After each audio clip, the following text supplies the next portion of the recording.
Olá, sejam todos muito bem-vindos à 4ª temporada do Nutrição em Cast, o seu canal de podcast sobre nutrição, saúde da mulher e maternidade. Estamos aqui no YouTube e também no Spotify.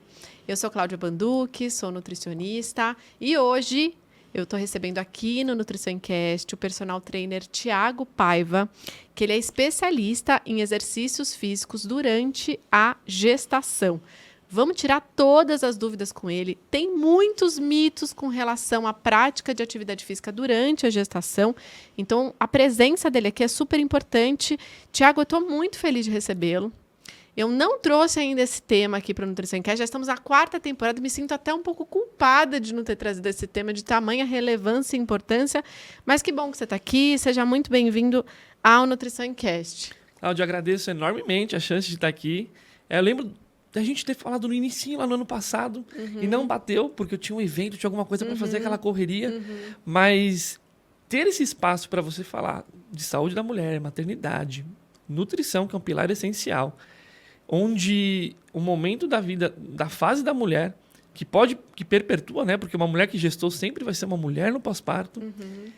Ter esse espaço para falar sobre isso em um ambiente que ainda é tão repleto de mitos e de uma fase que a mulher precisa de informação, isso aqui é essencial. Então, eu fico muito grato de você ter feito esse podcast, de você ter gerado tudo isso para as mulheres e de estar aqui hoje para quebrar esses mitos e falar sobre o exercício durante a gestação. E, claro, se tiver alguma dúvida sobre o pós-parto também, eu posso falar. Bom, e há muitos mitos, né? E eu queria começar assim, já para a gente quebrar, falando por que, Thiago, é tão importante que uma gestante pratique atividade física.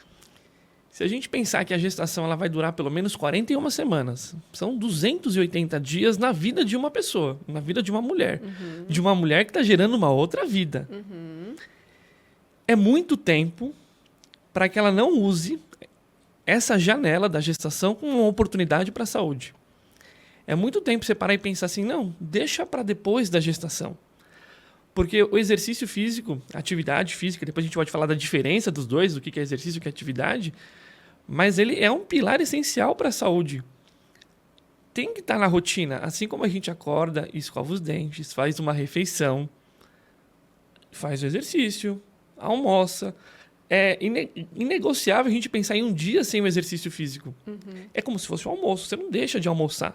Então o exercício teria que estar lá Um hábito. como um hábito. Quando a gente vê informações do tipo, olha, o exercício físico é importante para crianças, ele é importante para idosos, ele é importante para adultos, para adolescentes. E por que não seria importante para gestantes? Porque durante a gestação ela teria que parar. Se os benefícios do exercício não são iguais, aliás, não gera nenhum benefício do sedentarismo. Então a gestante ela tem que praticar exercício pensando nela.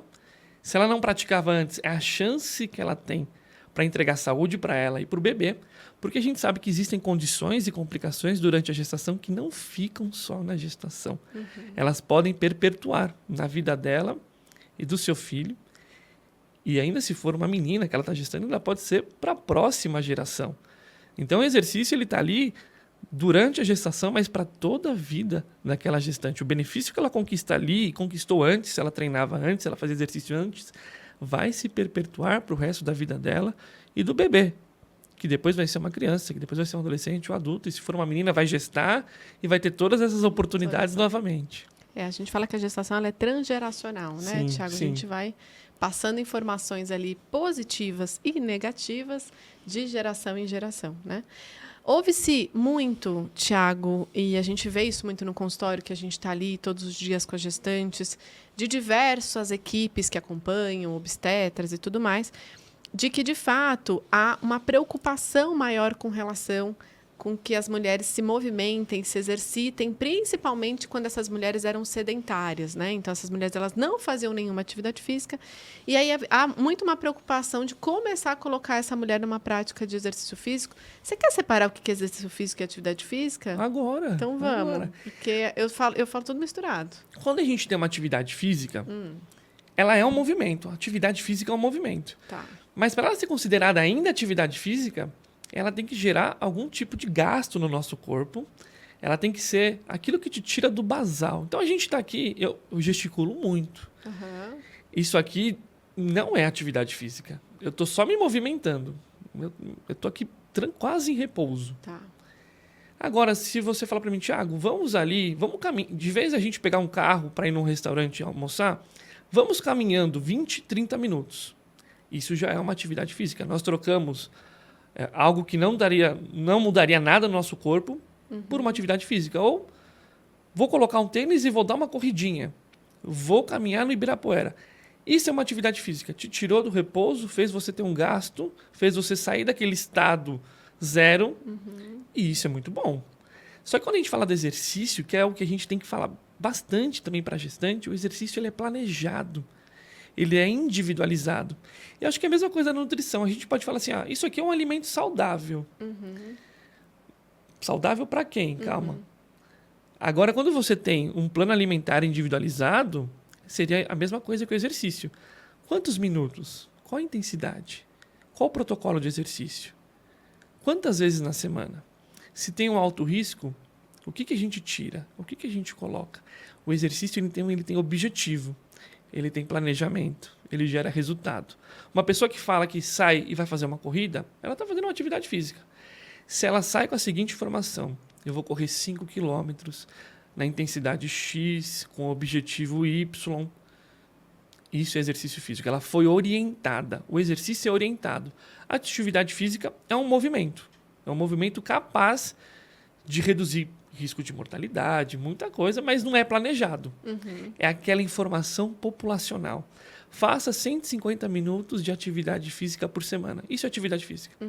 Mas eu falei qual atividade física? Eu falei qual a intensidade? Será que você pode fazer todas essas atividades físicas durante 150 minutos na semana? Então, você tem uma informação generalizada, populacional, que é a atividade física, e aquela planejada por um profissional de educação física, que é o exercício físico.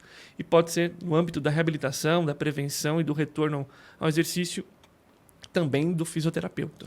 E eu percebo que é uma cascata de desinformação, né? Eu acho que, principalmente uma mãe de primeira viagem, ela tem muita insegurança. Às vezes ela tem um médico obstetra que também é inseguro, porque aí ele vai pensar, bom, eu posso falar que ela pode começar a se movimentar, fazer um exercício físico, mas com quem?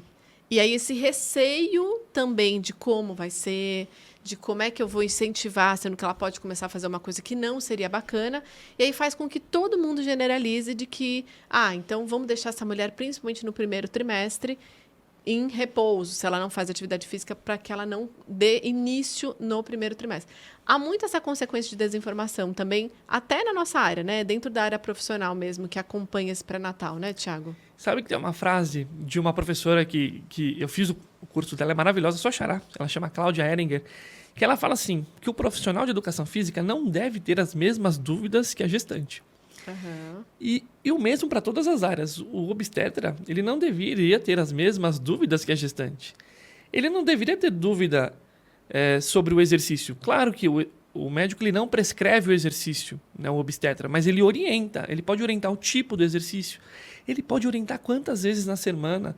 Existe já na literatura médica, né, do Colégio Americano de Obstetrícia e Ginecologia, como orientar uma gestante. Agora, a prescrição, se vai fazer agachamento ou não, se vai fazer supino ou não. Ele não é obrigado a saber de jeito nenhum. Isso não, isso é com o profissional de educação física.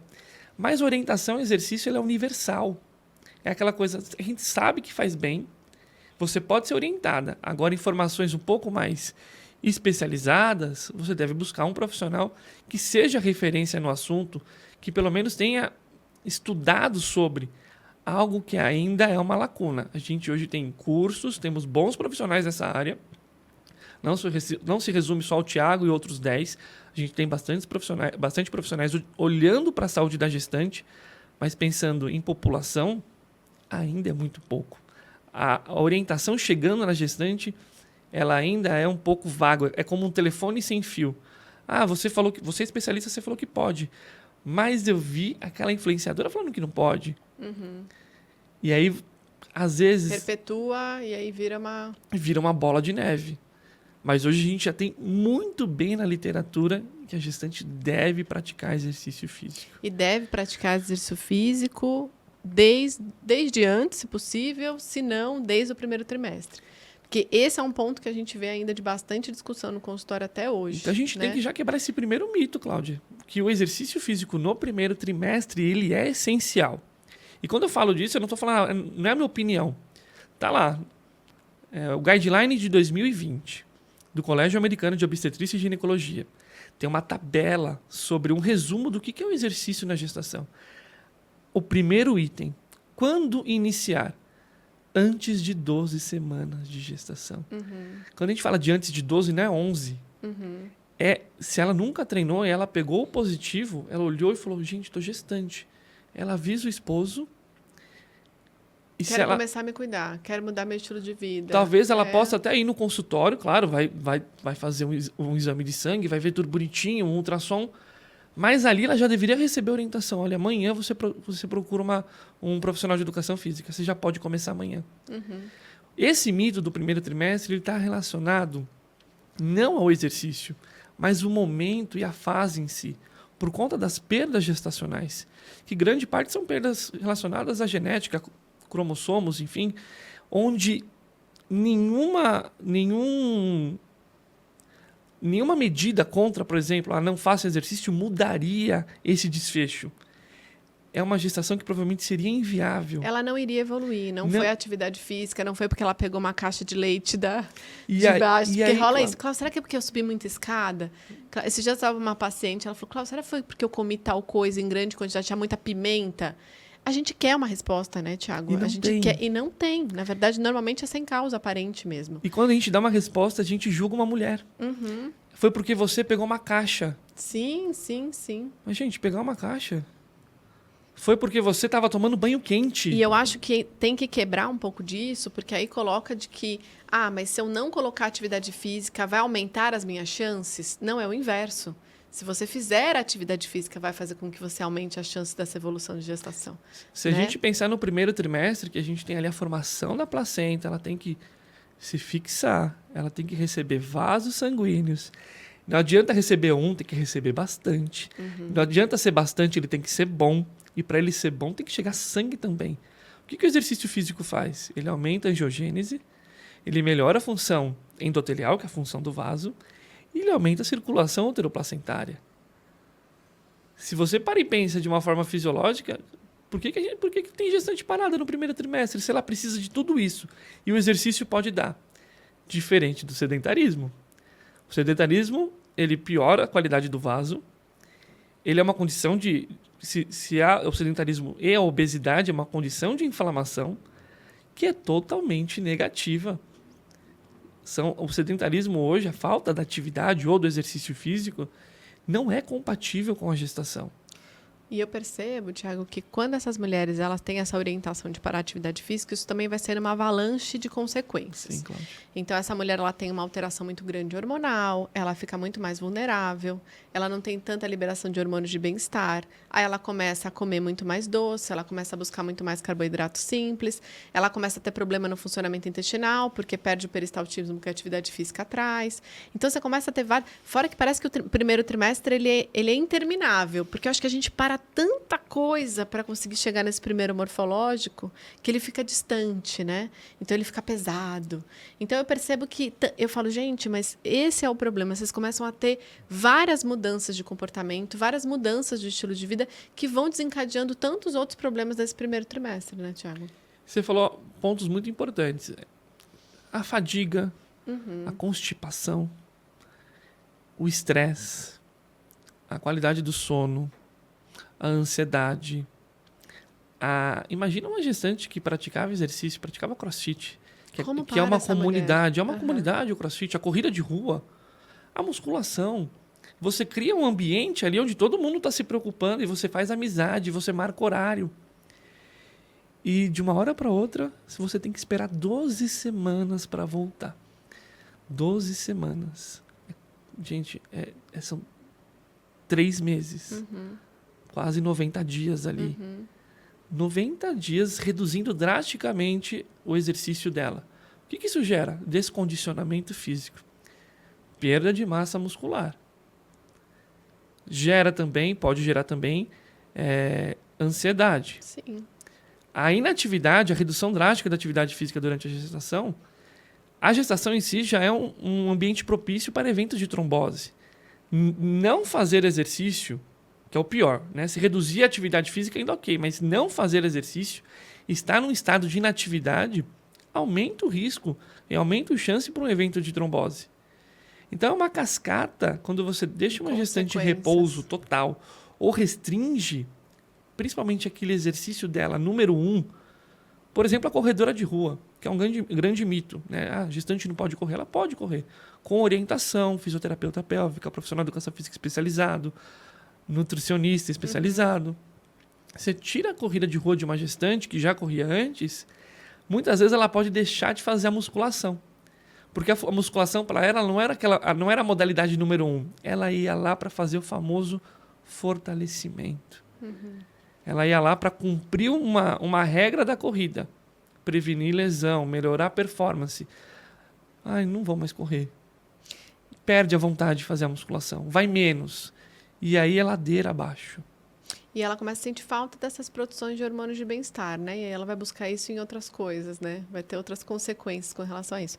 E, Tiago, quando a gente fala sobre... Aqui a gente está falando também sobre uma mulher que engravidou naturalmente, né? E nesses protocolos aí de fertilização in vitro, né? De FIV e tudo mais, mesma coisa, né? Primeiro atividade física. Existe esse... Que há mais zelo nessa mulher, né? Há mais responsabilidade, há mais medo, há mais tudo numa mulher que está fazendo aí uma transferência. Você vai ter a visão do médico, a responsabilidade médica daquele de dar certo ou não. E isso gera insegurança, pode gerar insegurança, por exemplo, no fertileu do tipo, não faça exercício porque talvez não vai dar certo. E não é assim. Claro que após a transferência, por exemplo, pode existir ali uma redução da atividade física no primeiro, no segundo dia. A gente tem que olhar para a nossa aluna e entender por que ela fez esse procedimento, quantas vezes ela já tentou, quais são os medos e as inseguranças dela, porque não é também assim, não, vai lá e faz. Às vezes ela está com medo, ela está com receio. E eu como profissional, eu entendo isso. Mas eu entendo que qualquer movimento ali, naquele momento, vai ser bem-vindo. Se ela não se sente à vontade, após a transferência, de fazer o CrossFit... É possível ajustar exercícios em casa naquele primeiro momento. É possível ir para o box e fazer um exercício numa intensidade mais leve. Se ela não quer correr nas 2, 3 próximas semanas após o ultrassom e ver se está tudo bem, faz uma caminhada na esteira. Só não para, né, Thiago? Só não para. E aí pode ser que venha a diferença daquele profissional que conhece sobre gestação. Ele tem essas cartas na manga. Talvez quem não conheça vai ser 8 ou 80. Sim. Não, pode voltar e volta com tudo. E ela está com medo de voltar. Porque também tem essa história da oscilação da frequência cardíaca, né? Não deixar a frequência cardíaca muito alta e tudo mais. Tem muito esse ponto de falar, né? Claro, mas tem que fazer uma atividade física e tem que ficar monitorando a frequência cardíaca e tudo mais. Como é que é? Aqui a gente vai ter que viajar, Cláudia. Quando a gente teve o primeiro guia de exercício na gravidez pelo ACOG, foi em 1985. E lá estava lá. Gestantes não poderiam ultrapassar 140 batimentos por minuto. Tá. Nesse segundo guia... Que é muito fácil de passar, né? Ainda mais na gestação. As 2 primeiras semanas você já tem um aumento de frequência cardíaca. É muito fácil de passar. No guia seguinte, que foi 94, já não tinha mais essa informação. Nossa... E aí, o que foi se entendendo? Que quando você utiliza a frequência cardíaca, ela pode ser utilizada como método para monitorar a intensidade do exercício aeróbio. Mas quando você utiliza, você pode subestimar, que foi o que você disse. Facilmente se atinge uma frequência cardíaca um pouco mais alta durante a gestação. Fazendo uma atividade que antes ela olhava para o frequencímetro dela e não atingia. Subindo escada, caminhando, fazendo o próprio exercício aeróbio dela. Só que ela se sente muito bem, ela está vendo uma alteração numérica, mas não uma alteração na sua percepção de esforço. Então, o que a gente utiliza hoje não é a frequência cardíaca, é a percepção de esforço. Aquela gestante, aliás, a frequência cardíaca, se ela for utilizada, Cláudia, é somente no exercício aeróbio. Quantas vezes a gente já viu influenciadoras digitais se gabando que elas estão gestante e estão utilizando o frequencímetro na musculação? Olha, meu personal, ele tá cuidando de mim. Ele tá medindo minha frequência cardíaca na musculação. Gente, a gente não usa frequência cardíaca na musculação. Duvido que alguém aqui já fez 60%, 80% da frequência cardíaca no leg press. Nunca. Parece uma medida de segurança, mas não é. Então, a frequência cardíaca ela seria só no exercício aeróbio, e a gente pode utilizar isso com o atleta, porque o atleta tem dificuldade em se referir à sua percepção, às vezes, de esforço. Ela está muito exausta, mas ela reporta que está leve. Você vê que ela está exausta, ela reporta está leve. E aí, quando você olha para a frequência cardíaca dela, não está leve mais. Já pode ter excedido o limite. Ela tem um condicionamento. Mas ela tem uma percepção de esforço que está leve. Eu quero mais, eu quero mais. Então, para as atletas, a gente pode utilizar a frequência cardíaca e as escalas de percepção de esforço. Uma forma muito fácil, Cláudia, da gente ver no exercício aeróbio como está a intensidade. Imagine que você está caminhando. E você está caminhando ao lado de uma pessoa. Se você consegue caminhar e conversar tranquilamente com essa pessoa, sem ouvir você fala tranquilamente, igual a gente está batendo papo aqui. Aquela intensidade está leve. Pode ser mantido por muito tempo. Agora, quando a gente caminha um pouco mais rápido, ou imagina a esteira, aumenta a velocidade e aumenta um pouco a inclinação. E tem uma pessoa do seu lado. Você conversa com a pessoa. Oi, Cláudia, tudo bem? Tá muito bom estar aqui com você nesse podcast. Tá muito legal. Então a gente fala frases, mas entre as frases tem uma respiração um pouquinho ali, mas ok, tá moderado. É aqui onde a maioria das gestantes deve ficar no exercício aeróbio. Tá. Agora, você tá na esteira, você aumentou a velocidade, aumentou a inclinação, e a pessoa conversa com você e você fala assim, Cláudia, aí vem aquela pausa dramática. Amanhã, aquela pausa dramática. A gente, pausa dramática. Faz isso. Então ela só está falando palavras, já não fala mais frases. É sinal que a intensidade está vigorosa. Algumas gestantes podem ficar algum tempo nessa intensidade.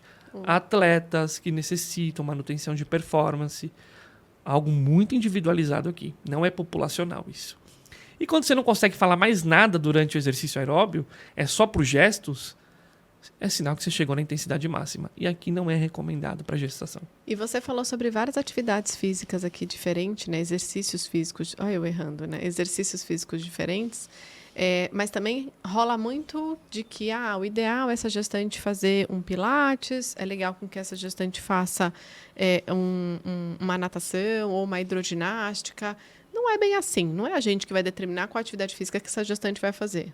Não, né? Não. O que você gosta de fazer, né? Isso é importante. Quando a gente fala assim, uma prática baseada em evidência, que é o que a gente tem que ter no nosso... Você tem no seu consultório, eu tenho na minha prática. A gente olha 3 pilares. A evidência científica de boa qualidade, a capacidade do profissional em aplicar essa evidência. Só que a gente não pode ficar aqui na teoria, né? Qual que é o terceiro pilar muito importante? As preferências daquela paciente. Imagina, Cláudia, você passar por uma paciente... no cardápio dela, coisas que ela não tem condição de comprar. Você está olhando para a preferência. Era o melhor aquele produto um pouco mais caro, mas ela só tem aquele produto um pouco mais barato, que vai atingir também o que é necessário. Então, você olhou para a preferência. É a mesma coisa para o exercício. Existem restrições em alguns pontos, depois a gente fala, mas é importante olhar para a preferência da paciente e da aluna, no caso. Se eu indico Pilates e falo para ela deixar de fazer, por exemplo, a musculação, eu não estou olhando para a preferência dela, e eu estou olhando do ponto de vista, essa pessoa que faz isso, ela olha do ponto de vista da segurança dela. O Pilates é melhor. É melhor para quem? É melhor para eu colocar minha cabecinha no travesseiro e dormir tranquilo, que ela vai fazer Pilates e não vai fazer musculação. Mas para ela, não é o melhor. Então, o Pilates, a hidroginástica, o yoga são modalidades de exercícios que podem estar no programa de treinamento para gestantes, se ela quiser, mas não é a indicação número 1. Não é obrigatório. E o que seria? Que você falou assim, a gente pode citar o que não seria indicado. O que não seria indicado, por exemplo, hot yoga, que é uma prática do yoga, e às vezes um ambiente mais quente. Olha só, eu posso falar para você que a gente tem 3 coisas que é difícil falar a palavra proibição, mas que a gente não recomenda durante a gestação. A primeira é mergulho com cilindro. É um tipo de atividade física. Né? Ele não é recomendado durante a gestação porque o bebê ele não tem a sua capacidade de viver aquele ambiente de pressão. Ele não lida bem com esse ambiente. Ele respira pela placenta. Aquelas bolhas que a gente fala de nitrogênio pode atravessar a placenta e chegar para ele. Ele não lida muito bem com isso e a gente tem um risco para o bebê. O segundo são as escaladas e as caminhadas em altas altitudes. Eu falo para as minhas alunas, olha, se você pretende fazer uma escalada em alta altitude agora, a escalada pode ser adaptada. A gente tem bons locais aqui para escalar em São Paulo, pode ser adaptada, e tem bons locais externos que podem ser adaptados à escalada. Mas se for em alta altitude, não está recomendado. Então, se você tem um mergulho com cilindro, adia a lua de mel, faz depois. E atividades com risco de queda. E a gente pode ter alguns esportes que tenham exercícios, por exemplo, com salto sobre caixa. A gente restringe, não proíbe, restringe o salto sobre a caixa e adapta o movimento, sobe e desce da caixa. Saltar sobre obstáculos coloca a gestante em risco. Claro, ela pode cair. E coloca o bebê em risco numa gestação um pouco mais avançada, principalmente quando esse bebê ele já está no útero mais abdominal, onde qualquer contato pode ser prejudicial, qualquer contato com força pode ser prejudicial para o bebê. Não, e você está falando 3 coisas assim, super específicas, né? Mas essa é a grande lista. Não, e é incrível, né? Porque você está falando coisas que, assim, não são tão comuns da gente ouvir, né? Não são práticas comuns. Você não vê... Você viu nessa lista musculação? Imagina. Crossfit, corrida de rua, yoga, pilates. O yoga na vertente do hot yoga, não. Temperatura, enfim. Mas o yoga, dependendo... Claro que tem adaptações, posturas, enfim... Mas ele pode ser praticado. Eu acho que elas têm muito medo de fadigar. Eu acho que elas têm muito medo de má formação, de elevar muito frequência cardíaca. Rola muito isso, assim, sabe? De um receio um pouco maior com relação a isso. Mas quando a gente fala as malformações, a aumentar muito a frequência cardíaca ou pegar muito peso, algumas gestantes têm medo de deixar de fazer isso, né, e não se encontrar mais na gestação, e outras acham que o exercício físico é só isso, é só alta intensidade. É muito comum a gente ver gestantes assim, olha, Thiago, eu vou começar a fazer exercício agora, mas eu não quero ser atleta. Mas quem disse? De onde você ouviu isso? Provavelmente ela ouviu isso de alguém, que a musculação é muito pesada, que a caminhada não pode. Então é uma informação passada, que não tem nenhuma relação com um prejuízo durante a gestação. E durante os exercícios físicos, né? Então vamos falar um pouquinho alguns mitos também com relação às práticas de exercício que essa mulher pode fazer. Então a gente está falando lá numa musculação. Então tem essa coisa de mulher pode fazer abdominal, não pode fazer abdominal. Essa mulher ela pode fazer um exercício de isometria. Você falou sobre esse história de salto de caixa, que isso era uma coisa que eu ia perguntar. O que te falta nessa prática que você acha que não é indicado para as mulheres fazerem a nível de academia, assim mesmo? Que ela entra numa academia e tem lá um circuito de exercícios para fazer. Quando a gente chega no ambiente da academia, que é a musculação mesmo. Sim. Mas isso também pode ser o crossfit, também pode ser o pilates, porque eles são exercícios resistidos. A gente está vencendo uma resistência, seja do halter, do elástico e às vezes o peso do nosso corpo. A gente não recomenda que a gestante, ao praticar algum tipo desses exercícios resistidos, faça a manobra de valsalva. Então, durante a execução do exercício, prender o ar. A famosa apneia. Sabe, o prende o ar e não é recomendado. O segundo é a isometria. Que, por exemplo, uma prancha. Uma prancha é uma isometria. Agachar e ficar na parede é uma isometria. Na cadeira extensora, fazer a extensão e ficar lá em isometria. Isso não é recomendado durante a gestação. E a falha concêntrica. Mas o que é falha concêntrica? Sabe quando você faz um agachamento e você colocou um peso que você não consegue subir mais? Que você não vai, não sai. Dá o seu máximo, não sai. E geralmente quando você faz isso, você faz as outras 2 coisas que não pode fazer. Quando você está dando o seu máximo, você prende o ar. É muito comum. Você faz um bloqueio e essa é uma técnica utilizada, que pode ser utilizada antes da gestação. Prender o ar durante o exercício para conter. É técnica, mas na gestação não. E quando você está tentando vencer o peso, você faz isometria. Você não sai do lugar mais. Tenta levantar, você não sai do agachamento. Você está tentando levantar, mas você está agachada. Então, isometria, prender o ar e fadigar excessivamente ao ponto de você não conseguir completar a repetição que foi prescrita. Essas 3 coisas não podem acontecer. Mas não significa... Independente do exercício que faz também. Independente do exercício. Mas isso não significa que ela tem que agora só treinar com o peso do corpo. Que ela treinava antes e agora vai diminuir em 50% a carga. que agora ela vai fazer menos exercícios. Isso aqui não é nenhum determinante. São recomendações. A gestante ela pode manter muito bem a carga, às vezes antes da gestação, se ela não treinava até a falha. E não treinar até a falha não significa que não vai trazer resultado. Treinar próximo à falha, que é uma gestante, aquela que já vem treinando antes da gestação, não chegar à falha traz resultado. É o que a gente quer durante a gestação. Um estímulo muscular que seja possível de gerar adaptações, mas que não chegue à fadiga excessiva. Ninguém está falando aqui que agora não pode fazer mais nada. É realmente só ter um controle maior. E vai depender muito dessa mulher de uma maneira muito individualizada com relação ao seu condicionamento. Então, tem mulheres que correm 5 km, ela tem um condicionamento que assim, a frequência, ela vai conversando, a frequência nem sobe. Agora você falou da musculação. Por exemplo, no aeróbio, o que a gente tem de limite? Ela pode, enquanto ela corre ou enquanto ela faz uma bicicleta, um elíptico, ela tem que conseguir falar frases, mas não consegue cantar uma música enquanto ela pratica o exercício dela. Não pode exceder 60 minutos. Isso é importante ser dito. Isso é importante. Por que não pode exceder 60 minutos? Os estudos que a gente tem hoje é que as gestantes treinando intensidade de leve a moderado por até 60 minutos, a placenta se adapta muito bem. Não falta oxigênio, não falta nutrientes. Existe, claro, um jogo de cintura do tipo, tem um pouquinho mais de oxigênio e nutrientes para os músculos, um pouquinho menos para a placenta, mas isso é normal. A placenta é um órgão. Como qualquer outro órgão, quando a gente está em exercício, vai ter mais para músculo e vai ter menos para um órgão. E aqui tem uma adaptação muito boa durante esses 60 minutos. Só que exceder 60 minutos, a gente não tem nenhum estudo que ateste a segurança. Por esse motivo. Por este motivo, não exceder 60 minutos. Por quê? Para manter a boa oxigenação, para manter a nutrição, para manter o fluxo sanguíneo adequado. Até 60 minutos, isso acontece muito bem. Tanto no aeróbio, essa é uma recomendação universal, tanto no aeróbio quanto para a musculação, para o crossfit, para o pilates. É 60 minutos, não exceder 60 minutos. E a frequência de exercícios também pode ser diário?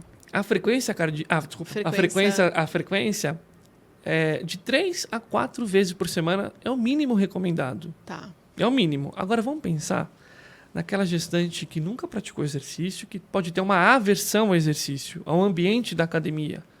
Talvez para ela a gente possa começar com 2 vezes por semana. Por isso que eu falo que não é 8 ou 80. O limite máximo é 60 minutos. 60 minutos a gente garante benefício. 40 também. Para essa que está iniciando, pode ser 20 minutos. Pode ser 30 minutos. Então, o que a gente quer com a gestante que não praticava exercício antes? Que ela vivencie o exercício. Como? Da melhor maneira possível para ela. E eu acho que a frequência é mais importante do que o tempo de treino, né? A consistência. Se ela tiver 4 dias na semana 30, é melhor do que 2 dias 60. Não, e ela faz um dia 60 e no outro dia já tá super... E às vezes, não, você tem que fazer exercício. Aí faz os 60, aí você pega uma prescrição que foi totalmente... copia e cola, e ela se sente muito cansada. E ela tem aversão a voltar no outro dia. Então a gente tem um jogo de cintura que deve se ter, principalmente para a gestante que nunca praticou exercício, para ela poder sentir o prazer em praticar e entender os benefícios do exercício na gestação.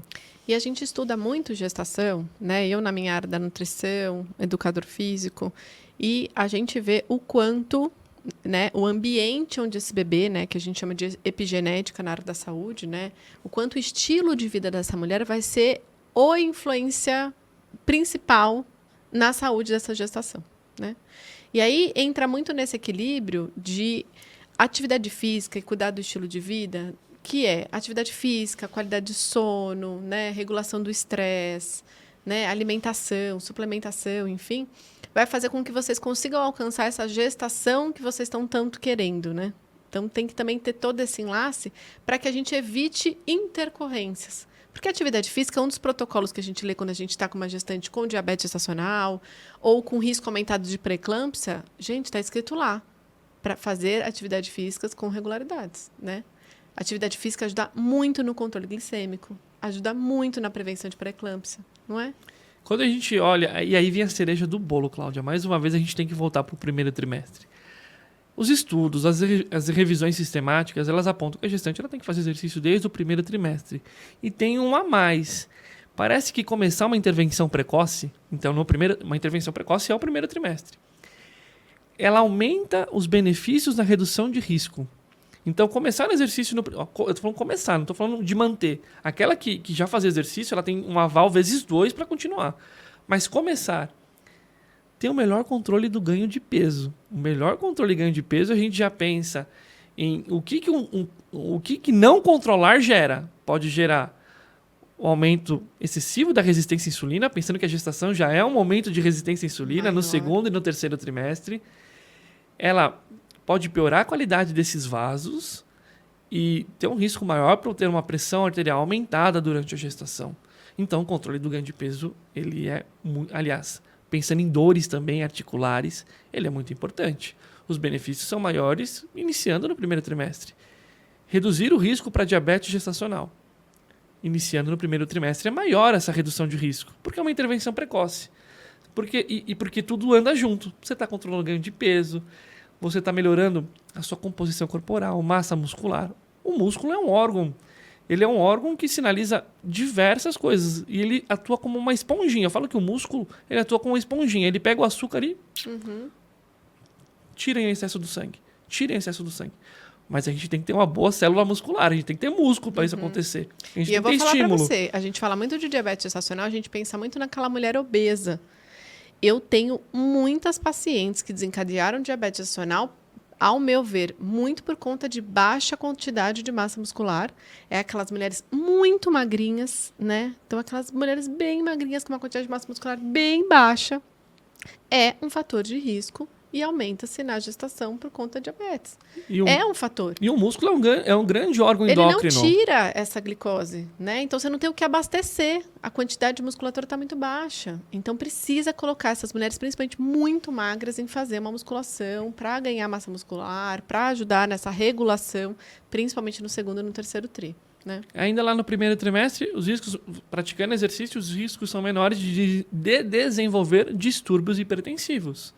A gente coloca aí no meio a pré-eclâmpsia. A gente está falando que o exercício ele não é capaz de... O exercício só. Ele não é capaz de prevenir... Nada sozinho é capaz, né? Ele não é capaz, por exemplo, de prevenir a prematuridade. A gente está falando de duas condições. Uma, a que mais mata mulheres e bebês no mundo, pré-eclâmpsia. E a que mais acontece durante a gestação, diabetes gestacional. Mas se está tudo alinhado, exercício, mudança no estilo de vida, a gente reduz o risco dessa complicação aparecer. E desta maneira, a gente reduz o risco da prematuridade. Então, não é um pilar sozinho que vai resolver a vida. E nem o AS sozinho vai resolver. Não é assim. É uma intervenção. Que começa a partir da 16ª, entre 12 e a 16ª semana. Mas o que a gente faz antes, no primeiro trimestre? A gente ajusta a alimentação, ajusta exercício, sono e estresse, para diminuir os riscos de outras complicações. E outra coisa, né, Thiago? Quando a gente pensa... eu já passei por tudo isso e tudo mais. Gestar, carregar aquele peso, carregar aquela barriga toda, cansa, pesa. E eu sempre falo para as minhas gestantes, começa a fazer atividade física antes desse barrigão vir. Porque depois que vem, a chance da gente começar, da gente iniciar, é muito menor. Por isso que é tão importante a gente começar a pensar isso lá atrás, né? De uma forma mesmo estilo de vida e preventivo, né? Porque depois a gente vai ser obrigada a ir, porque tem uma intercorrência, vai ter que ser obrigado a ir, porque vai ter que começar a consertar. Aí a sensação que a gente já tem é que a gente está tendo que apagar vários focos de incêndio nessa gestação. E aí eu fico pensando, mas você procurou a gente, toda essa equipe multi, para conseguir alcançar essa gestação mais saudável, né? Mas você está pronta para doar, né, Thiago? Eu pego isso muito nelas. Você já recebeu aqui o Dr. Arley, e a gente conversa muito, que às vezes a gente está apagando fogo. Sim. Então, às vezes a gestante, por algum motivo, ela chegou nas nossas mãos só com 28 semanas. Às vezes após o diagnóstico de diabetes gestacional. Ai, deu ruim meu teste, enfim. Só que pensa, gente... Aqui o cálculo é básico, de 28 para o mínimo, que é 37, a gente tem 9 semanas. E para o máximo a gente pode ter ali mais 10, 11 semanas. É pouco tempo de intervenção. Dá para fazer? Dá para fazer. Dá. A gente vai ter que fazer algo aqui extraordinário. Mas dá. Mas era melhor se tivesse começado com 22, com 12, antes da gestação. Então, o exercício na gestação é um planejamento para antes da gestação, não só para a gestação, dentro da gestação, no caso. E eu acho que você tem um desafio muito grande, Thiago, de motivá-las, né? A se manter ativa. Porque, cara, eu vou te falar, cansa. Eu acho que se a gente não criou o hábito, eu acho que é difícil elas conseguirem chegar até o terceiro tri, até o final. E eu percebo claramente na prática clínica de que vai abandonando, chegando mais perto das 40 semanas, vá, de fato, abandonando a prática de atividade física mesmo. Por vários fatores. Eu acho que essa mulher, às vezes, está com uma deficiência de ferro. Essa mulher, ela pode estar com outras coisas super influenciando. Não está mais dormindo direito e tudo mais, trabalhando muito, sabe? Mas eu acho que é uma negligência também em dar continuidade à prática de atividade física, sabe? O exercício, ele pode... A gente falou de quando ele inicia. Ele inicia no primeiro trimestre, antes de 12 semanas. E até quando que ele pode ir? Até o dia do parto ou o que for tolerável pela gestante. O dia do parto é uma condição que ela pode treinar até o dia do parto. Esse tolerável, ele é uma margem muito grande. Porque, às vezes, se ela não está recebendo, por exemplo, uma prescrição bem individualizada, ela não tolera o treino que ela fez com 30 semanas, talvez ela não tolera com 34. Entendi. O treino com 34, talvez ela não tolere com 36. Talvez ela não tolere com 37. Porque o que acontece? Por que talvez ela não tolere? Pensar que o bebê no terceiro trimestre ele entra nessa fase anabólica, onde ele consome bastante energia para o seu crescimento, às custas da energia materna. A gente vai ter, às vezes, um estirão de 3, 4 dias que uma gestante ela não está se sentindo bem. Será que ela consegue fazer aquele treino que ela fez segunda, ela repete na quinta? Então, aqui é um ponto. Se ela tem uma prescrição individualizada e um contato bem próximo ao seu profissional de educação física, ele pode deixar para ela um treino mais leve. Olha, se você não consegue fazer esse treino da academia, estende um tapete em casa e faz essa sequência de mobilidade. Faz esse exercício em intensidade mais leve. Porque o movimento, principalmente na reta final, estar em movimento, independente da intensidade, traz benefícios. Evita complicações e traz benefícios. Qualquer movimento. Não estou conseguindo mais ir para a academia. Eu estou me sentindo um pouco mais pesado, um pouco mais desconfortável. Vamos treinar em casa. Não consigo mais fazer 60 minutos. Vamos fazer 30. Mas vale a pena? Esse é um pontinho. Será que vale a pena? Vale muito a pena. 30 diariamente, 20 minutos. Eu tinha gestantes que a orientação era faz essa sequência de mobilidade, desce e faz uma caminhada de 15 minutos após o almoço, que é uma janela hiperglicêmica. Faz isso, com 37 semanas. Faz isso. Foi orientada a isso. Então, essa atividade física, que era a caminhada, se tornou exercício. Ela foi orientada. Após o almoço, dá um tempinho, desce. Faz a caminhada. Consegue fazer 10? Consigo. Consegue fazer 20? Consigo. Manda para mim. E ok, esse foi o exercício dela até o final. Leve, mas ela fez até o final. Ela tolerou isso de uma forma tranquila, sem sofrimento, até o final. E eu acho que a gente precisa trazer para elas essas responsabilidades, adaptações, sempre que possível, né? Para que ela consiga e se sinta, porque senão a sensação que a gente tem é, poxa, eu não estou mais conseguindo me empenhar como eu me empenhava antes. Então, a sensação que a gente tem é que a gente não está dando o nosso máximo, né? A gente se cobra muito na gravidez de não estar conseguindo mais se dedicar como a gente se dedicava antes, sabe? Isso vai gerando algumas frustrações. E se tem alguém que fale para você que é possível o menos... A gente fala assim, a gente quer o mais, mas alguém que acolhe e fala que o menos é melhor do que o nada e que vai gerar benefício e que ela não precisa e que ela não deve ter essa culpa. A mulher alguma deve ter uma culpa de gestar, ou principalmente no pós-parto. Ela deve se sentir cuidada. E isso é cuidar. Quando eu falo que eu saio de casa para cuidar de 2 vidas, ou 3, ontem eu comecei a atender uma gestação gemelar, é isso. É praticar a escuta. Você não consegue fazer 1 hora? Vamos fazer 40. Quantas vezes, Cláudia, eu já não fui numa sessão de treino programada. Eu cheguei lá, ela falou assim, eu não queria ter... Eu fiquei com vergonha de desmarcar. Mas eu estou muito cansada hoje. Aí eu olho assim e falo assim, você acha que você consegue fazer isso?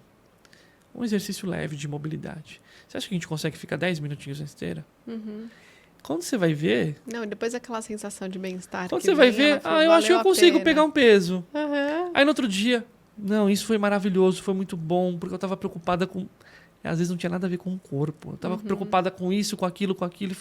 E eu ver gente, e eu falar com você, e eu treinar. Então, o exercício, ele também ele tem esse aspecto social. Ver pessoas, ver que a vida gira, que as coisas acontecem e que aquela rotina não está sendo tão parada por conta da gestação, ela se sente, eu falo assim, a mulher ela tem que se sentir não só como a mãe que vai ser a mãe do João, a mãe da Maria, ela ainda tem CPF, ela tem nome, ela tem a vida dela ainda. Ela sentir que isso vai perpetuar depois no pós-parto é muito importante. E a importância também no terceiro tri é o trabalho de parto também, né? E aqui vem um ponto importante, que é um mito. O exercício, ele não induz o trabalho de parto. Quantas gestantes falam assim, olha, Thiago, eu tô aqui 40 semanas e às vezes minha médica pediu... Não faz agachamento. Não faz agachamento. Não, com 40 semanas ainda pede. Não, ela pediu para eu fazer bastante caminhada, bastante agachamento. Ah, tá. Porque a gente já tá com 40 semanas. Eu falei, olha, se você fizer muito agachamento, muito caminhada, pode ser que seja uma coincidência. Porque você já tá no momento de acontecer. Mas aquela que chega com 36 semanas, olha só, 34 semanas.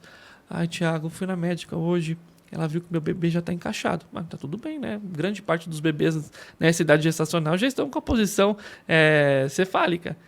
E já está encaixado. Que bom, tá dando tudo certo. Mas ela pediu para não agachar mais. Mas nem para ir no banheiro? Né? Porque o agachamento é o movimento do dia a dia. Não. Para ir no banheiro ela não falou. Mas e para o sofá, como que você faz? Você se joga no sofá ou você pode agachar? Disso ela não falou. Então, não tem o exercício, ele não vai antecipar, ele não vai induzir, mas ele vai preparar o corpo. Isso é essencial. Eu, Thiago, não vou vivenciar um trabalho de parto, eu falo isso, eu sou muito claro, eu não vou experienciar. Eu não posso nem me falar, eu me coloco no seu lugar, não existe isso. Não tem essa empatia de me coloco ao lado, mas nunca vou me colocar no lugar da gestante, eu não vou vivenciar nada disso. Mas quando a gente para olhar o trabalho de parto, a resistência muscular, a resistência cardiovascular, a dor, a resistência à dor, o se sentir preparada, aquela gestante que consegue agachar para ter o seu filho na posição cócoras, na posição de lado, que ela se sente tranquila para se movimentar. Essas condições, o exercício dá. Muito bacana. Ele prepara para o trabalho de parto, ele está preparando. Você pode ficar horas ali. Você se sente preparada, a gestante se sente preparada. Não, eu tenho força para agachar e para ficar 10 minutos movimentando, 15 minutos. A médica pediu para eu caminhar no hospital. Aí eu consigo caminhar. Eu caminhei a gestação inteira.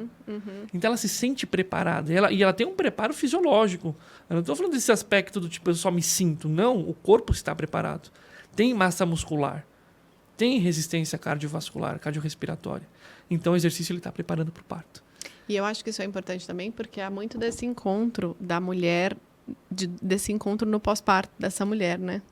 Porque é o que eu falo, a gente fica muito tempo se vendo muito como mãe, né, e tal. E aí depois esse filho nasce, eu falo, atividade física é muito bem desenvolvida durante a gestação, ajuda muito no pós, né, Thiago? Você pensa assim que a prática do exercício, ele aumenta as chances, nada é 100%, mas ele aumenta as chances de um parto vaginal. Ele vai aumentar as chances de um parto vaginal. Pensar que um parto vaginal sem intercorrências, ela pode ter um retorno mais breve do que um parto com intercorrência, ou um parto da cesárea, que é um parto, que é uma cirurgia, que tem um tempo maior de recuperação. Então, às vezes, ela teve a sua gestação, ela teve o seu bebê com 39 semanas. Não é regra, mas ela pode voltar, se não teve nenhuma intercorrência no parto, 3 semanas depois. 3 é muito pouco, é 3 semanas depois. Quando ela volta, nesse espaço de 3 semanas, claro que o exercício aqui ainda é gradual, ele é progressivo, a gente tem que olhar para o assoalho pélvico, para a parede abdominal, fadiga, sono, todas essas coisas que a gente sabe que acontece, que pode acontecer. Mas ela volta muito melhor do que se ela tivesse interrompido o exercício com 34. E esse músculo ou se ela não tivesse praticado exercício na gestação. Então, a gente aumentar o tempo de exercício na gestação é trazer também o tempo que o benefício do exercício fica no pós-parto. Quanto mais tempo ela perdurou em exercício na gestação, mais tempo o benefício fica. Claro que vai ter, em 3 semanas você tem perda de massa muscular, você tem perda de condicionamento cardiorrespiratório, mas você não tem perda de memória muscular. O retorno é muito mais fácil. O retorno é muito melhor. Ela se sente mais ativa. Não, é drástico. É drástico a diferença de uma gestante ativa e uma gestante sedentária no consultório em todos os aspectos. Emocionalmente, fisicamente, digestão, intestino, tudo. Tudo funcionando assim muito, muito melhor. E quando é proibido e quando não se pode, o que pode acontecer nessa gestação de essa mulher? Não. Essa gestante ela está proibida de fazer atividade física. Aí a gente vai ter duas palavras importantes. A gente tem as contraindicações relativas e as absolutas. Por exemplo, uma contraindicação absoluta. Ela tem um problema grave cardiovascular ou um problema grave pulmonar. Tá? Uma doença obstrutiva crônica. Ela está restrita aos exercícios de intensidade moderada a vigorosa. Ela está restrita a isso. Mas sempre tem um movimento leve que pode ser feito. E aqui entra o exercício físico, Cláudia. Tá. Porque se você está restrita a fazer isso, mas você pode manter as atividades do dia a dia. Mas se ela receber uma prescrição individualizada para fazer um treino leve em casa, intensidade leve, fortalecimento leve, vai trazer muito benefício. Aqui entra muito profissional que conhece da fisiologia da gestação. Insuficiência isquio cervical, ou colo curto, aquela condição do colo que ele não é capaz de suportar o peso da gravidez. Isso aumenta risco para a prematuridade.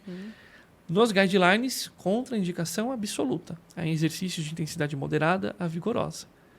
Mas a gente... Moderada a vigorosa. Mas a gente pode ter um exercício em intensidade leve e adaptada. A insuficiência isquio cervical, pela essa condição do colo ser mais fraco, claro, passa por cerclagem, enfim, a gente pode evitar exercícios por muito tempo na posição em pé, pensando na mecânica da complicação. Mas a gente tem tanto exercício que a gente consegue adaptar a intensidade leve na musculação, com faixa elástica. Tiago, não quero ir para a sala de musculação. Estou com medo de sair de casa. Eu super entendo. Não é brincadeira essa complicação. Eu super entendo. Você topa fazer uma aula ao vivo? Zoom, você em casa, no tapete de casa, com isso de equipamento? Garrafa PET, elástico, cabo de vassoura? Topo. Você está na sua casa. E a gente vai fazer assim. Isso. Porque exercício, você fala o passo a passo. Atividade física você não fala. Você fala o passo a passo. Você gerou segurança. Quando você gera segurança, o que você faz? Você diminui estresse, ansiedade. Ela se sente segura para o movimento.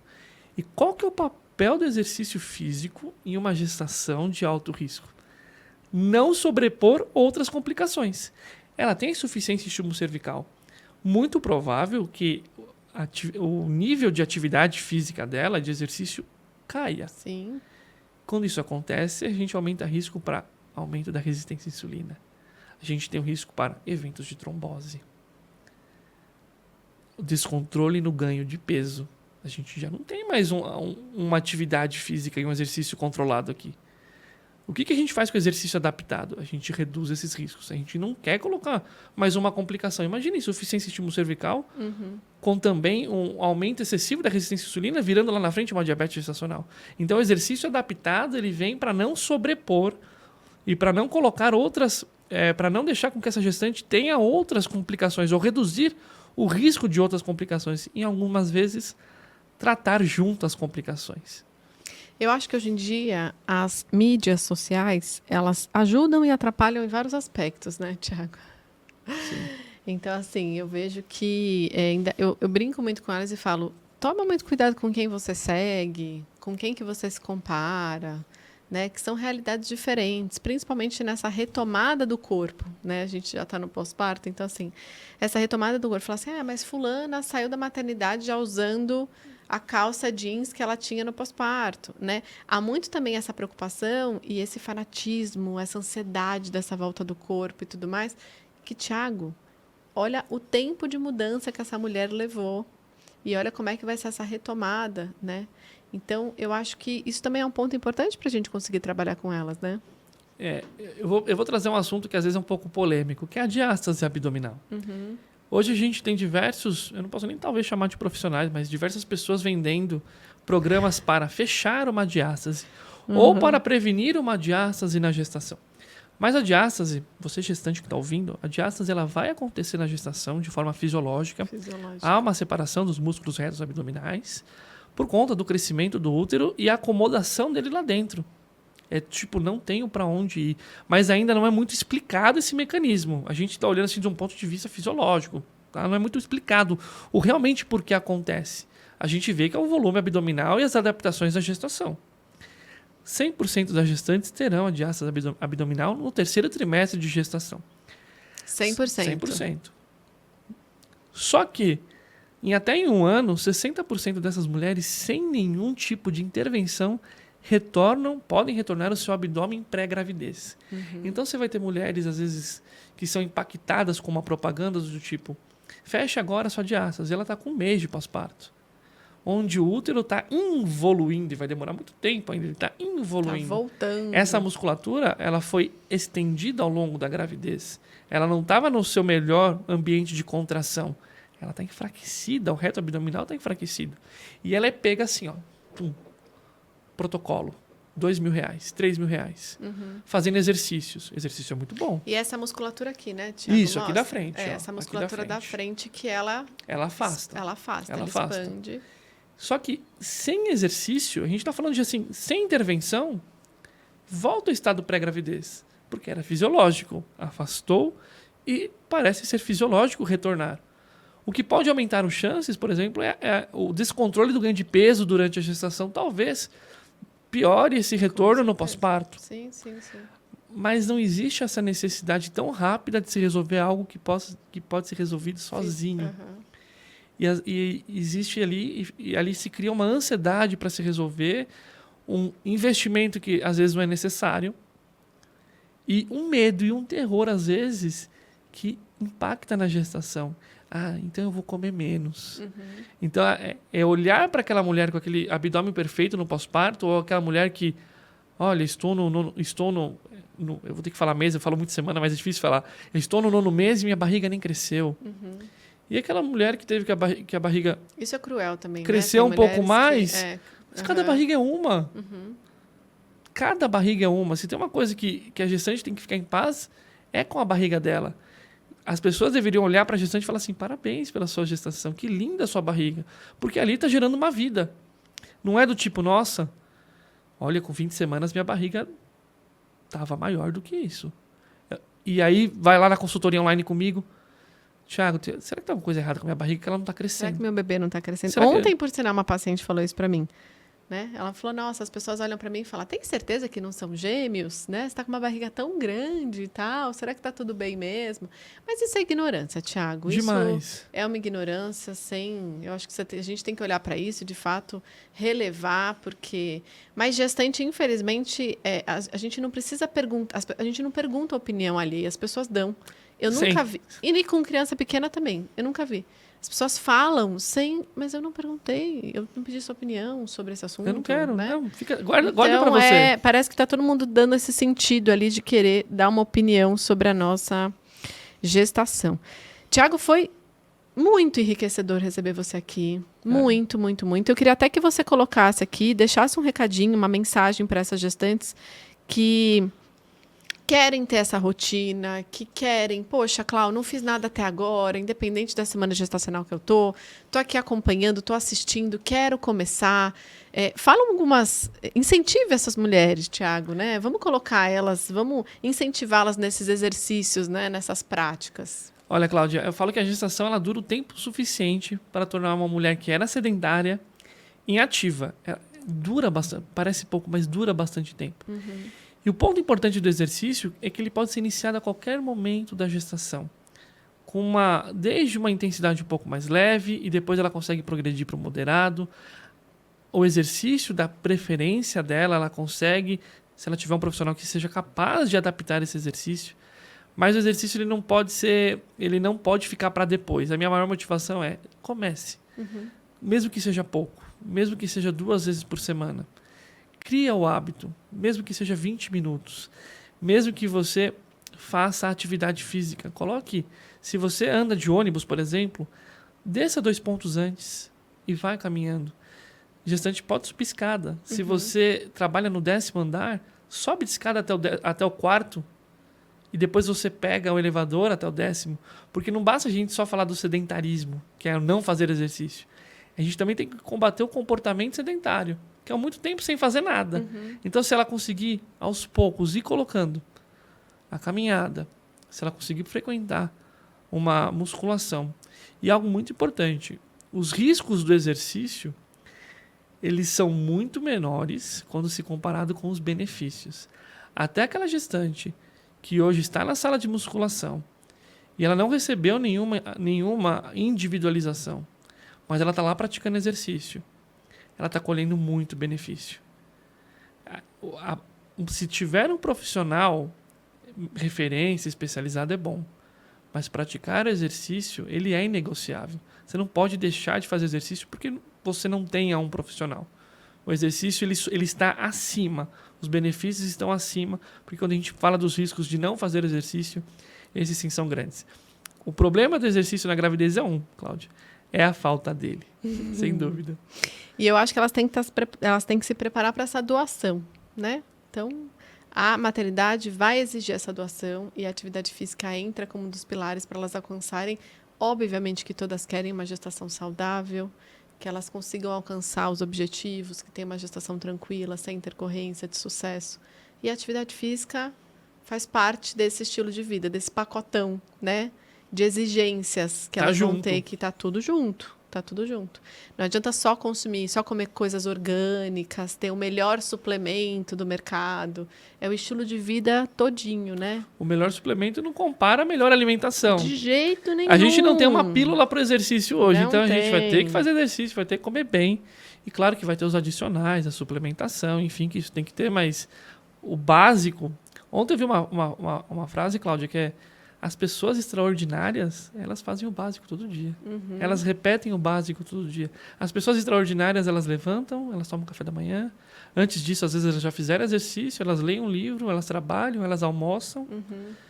Elas leem um livro depois, elas fazem as coisas de casa, elas ficam com os filhos e amanhã, sabe o que elas fazem? Tudo de novo. Tudo de novo. E elas são extraordinárias porque elas fazem tudo de novo. A gestação, ela tem que ser extraordinária, mas não pensar que a gente tem que gastar muito, investir muito. Não, faça o extraordinário todos os dias. Faça exercício todo dia, coma bem todo dia, durma bem todo dia, tenha um sono de qualidade e, claro, se você tiver pessoas ao seu lado, fica mais fácil. Fica mais fácil, porque a gestante é a chefe da equipe. A gente não coloca suplemento na boca, a gente não agacha junto para ganhar o benefício junto. Mas se ela tem essa autonomia e as pessoas boas ao lado, a gestação de sucesso ela é muito mais viável. Tiago, muito obrigada pela sua participação no NutriçãoCast. Foi muito bom, muito enriquecedor. Olha, a gente tem muitos mitos, muitas verdades, a gente tem muita preocupação com relação a esse tema mesmo. Obrigado pela sua participação. Eu queria que você deixasse aqui, Tiago, como é que as pessoas te encontram? Instagram facinho, é @TiagoPersonalSP, Thiago com H, @TiagoPersonalSP. Vai me encontrar e vai poder conversar comigo. A gente vai deixar o @ aqui embaixo para as pessoas te encontrarem. E, ó, se tiver dúvida, manda, né, Thiago? Com certeza, manda na DM que a gente responde. Tiago, eu queria te entregar um mimo do nosso apoiador, olha que é a só, Nutrify. Show! Bom, tem o Whey Protein, que eu acho que você gosta, tem umas proteínas de colágeno. Gente. Tem umas coisas bacanas, a Nutrify tem uma linha bem clean label, assim, uma lista de ingredientes muito bacana. Cláudia. Os adoçantes que tem da Nutrify são os adoçantes que gestante pode consumir, então tem stevia, tamatina, enfim. Bom saber, é uma linha bacana. Amei. Tem uma linha bem bacana aí, tem um colágeno, um body balance. Olha, fiquei muito feliz. Obrigada, viu? Eu que agradeço. Volto, com certeza. Volte, porque eu acho que isso aí vai ter muita repercussão e aí a gente pode vir aqui trazer outras dúvidas, incentivá-las, né? Que eu acho que o nosso papel, se a gente tem uma missão, é fazer com que elas alcancem isso da melhor maneira possível. Estou muito grato de estar aqui. Muito obrigado, viu, gente? Obrigado. Bom, obrigada a você que ficou com a gente. Então, ó, curta, compartilha, encaminha esse vídeo, esse podcast para uma grávida, para uma gestante, uma mulher que está pensando, se preparando para engravidar num pós-parto. Eu espero vocês no próximo NutriçãoCast. Obrigada, LB Filmes, por toda a estrutura aqui. E siga a gente nas nossas redes sociais também, tá bom? Até a próxima.